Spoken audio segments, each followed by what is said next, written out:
بسم اللہ الرحمن الرحیم۔ السلام علیکم۔ ماہ شعبان کی 15ویں شب کی فضیلت اور اس میں کیے جانے والے کام یا حدیث کے مطابق کیا احکام ہے، تو سب سے پہلے تو میں آپ کو بتا دوں کہ شب برات کا حدیث میں کوئی بھی نام نہیں ہے کہ شب برات جو ہے 15ویں شب کو شعبان کی کہی گئی ہو۔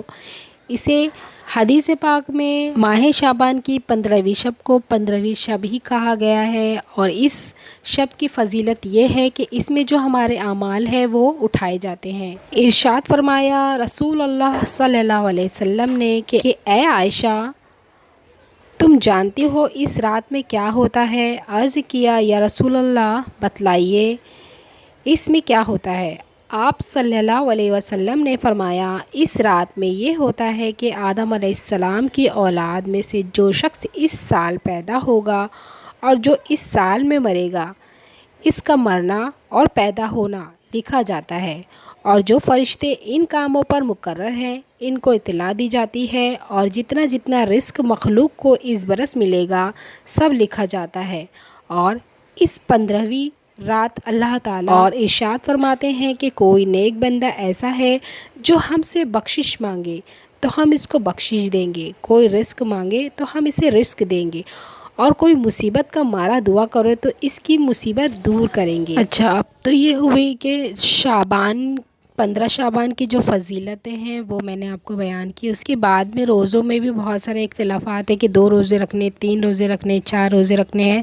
تو میں آپ کو بتا دوں حدیث کے مطابق حضور صلی اللہ علیہ وسلم کتنے روزے رکھتے تھے۔ حضرت عائشہ رضی اللہ تعالیٰ عنہ فرماتی ہیں کہ میں نے نبی کریم صلی اللہ علیہ وسلم کو رمضان کے علاوہ کسی اور مہینے میں مکمل مہینے روزے رکھتے ہوئے نہیں دیکھا، اور میں نے انہیں شعبان کے علاوہ کسی اور مہینے میں زیادہ روزے رکھتے ہوئے نہیں دیکھا۔ یہ صحیح بخاری کی حدیث ہے۔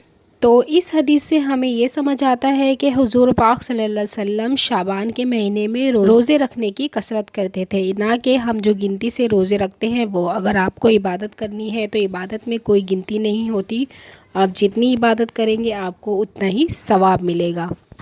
اب ایک اور حدیث ہے کہ اس سے یہ پتہ چلتا ہے کہ رسول پاک صلی اللہ علیہ وسلم رمضان کے مہینے کے علاوہ اور کسی بھی مہینے میں پورا مہینہ روزہ نہیں رکھتے تھے۔ 1955 مسلم شریف کی حدیث ہے، جب سے نبی صلی اللہ علیہ وسلم مدینہ تشریف لائے اس وقت سے میں نے انہیں رمضان کے علاوہ کسی اور مہینے کے مکمل روزے رکھتے ہوئے نہیں دیکھا۔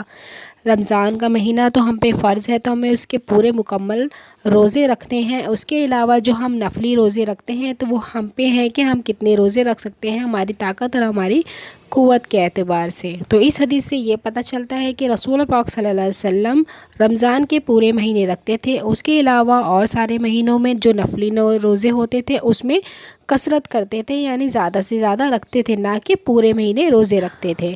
رسول پاک صلی اللہ علیہ وسلم نے فرمایا یہ ایسا مہینہ ہے جس میں لوگ غفلت کا شکار رہتے ہیں، یہ مہینہ رجب اور رمضان کے مابین ہے، اور یہ ایسا مہینہ ہے جس میں اعمال اللہ رب العالمین کے یہاں اٹھائے جاتے ہیں، اور میں یہ پسند کرتا ہوں کہ میرے اعمال روزے کی حالت میں اٹھائے جائیں۔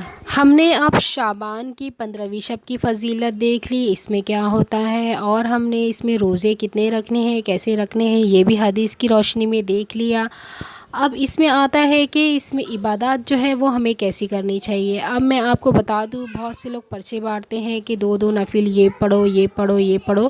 اب میں آپ کو یہ بتا دوں کہ جب آپ کو اس رات میں عبادت کرنی ہے، کیونکہ عبادت پہ تو کوئی بھی منع نہیں کر سکتا، تو ہمیں عبادت کرنی ہے تو ہم زیادہ سے زیادہ عبادت کریں، اپنی قضائے عمری پڑھیں، اور قضائے عمری یعنی جو ہم نے فرض نمازیں چھوڑی ہوتی ہیں وہ ہمیں اپنی نمازیں جو بھرنی ہوتی ہیں تو وہ قضائے عمری نماز ہوتی ہے۔ تو اس رات میں ہم قضائے عمری نماز پڑھ سکتے ہیں، اور بھی نفلی عبادتیں کر سکتے ہیں، تہجد پڑھ سکتے ہیں، اور اس کے علاوہ ہمیں پڑھنی ہے تو ہم صلاۃ و تسبیح پڑھ سکتے ہیں، قرآن شریف کی تلاوت کر سکتے ہیں، تسبیحات پڑھ سکتے ہیں، اور زیادہ سے زیادہ دعائیں مانگ سکتے ہیں۔ تو ہم ان عبادت کو اس رات میں کر سکتے ہیں، اللہ سے مانگ سکتے ہیں، اللہ کو راضی کر سکتے ہیں، اور اپنے ایمان کو تازہ کر سکتے ہیں۔